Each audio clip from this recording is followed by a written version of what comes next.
দর্শক যেটি দেখতে পাচ্ছেন যে এই মুহূর্তে কিন্তু রাজু ভাস্কর্য থেকে মিছিল নিয়ে ৩৫ প্রত্যাশী সাধারণ শিক্ষার্থীবৃন্দ যারা রয়েছেন তারা কিন্তু এই মুহূর্তে শাহবাগের মিছিল নিয়ে কিন্তু শাহবাগ অভিমুখে চলে এসেছেন। এবং আমরা যেটি দেখতে পাচ্ছি যে শাহবাগে কিন্তু আইন শৃঙ্খলা রক্ষাকারী বাহিনীরা সতর্ক অবস্থানে রয়েছেন এবং আইন শৃঙ্খলা রক্ষাকারী বাহিনী এবং ৩৫ শিক্ষার্থীদের যে একটি এই মুহূর্তে কিন্তু আমরা দেখতে পাচ্ছি যে প্রশাসনের লোকজন কিন্তু ৩৫ শিক্ষার্থীদের কিন্তু বাধা দিচ্ছেন আর কি মিছিল কিন্তু বন্ধ করার জন্য বলছেন আইন শৃঙ্খলা রক্ষাকারী বাহিনী। আপনি কিন্তু দেখতে পাচ্ছেন যে শিক্ষার্থীদের সাথে কিন্তু কথা বলার চেষ্টা করছেন এখানকার আইন শৃঙ্খলা রক্ষাকারী বাহিনী। প্রশাসন বলছে যে তাদের মিছিল ঘুরিয়ে নিতে এবং মিছিলটি বন্ধ করার জন্য কিন্তু বলছেন আইন শৃঙ্খলা রক্ষাকারী বাহিনী। দর্শক যেমনটি দেখতে পাচ্ছেন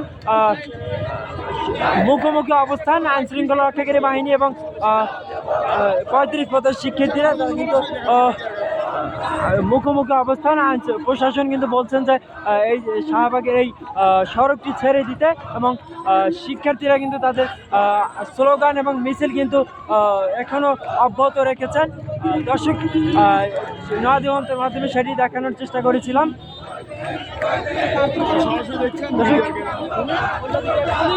দর্শক দেখতে পাচ্ছেন কিন্তু যে প্রশাসন কিন্তু বলছেন শিক্ষার্থীদের যে এই সড়কটি ছেড়ে দিতে এবং শিক্ষার্থীরা কিন্তু তাদের যে মিছিল সেটি কিন্তু স্লোগান কিন্তু এখনও মুখে চালিয়ে যাচ্ছেন। আমরা নয়াদিগন্তের মাধ্যমে সেটি দেখানোর চেষ্টা করছিলাম। দর্শক এই মুহূর্তে সরাসরি যুক্ত আছি রাজধানীর শাহবাগ এলাকা থেকে।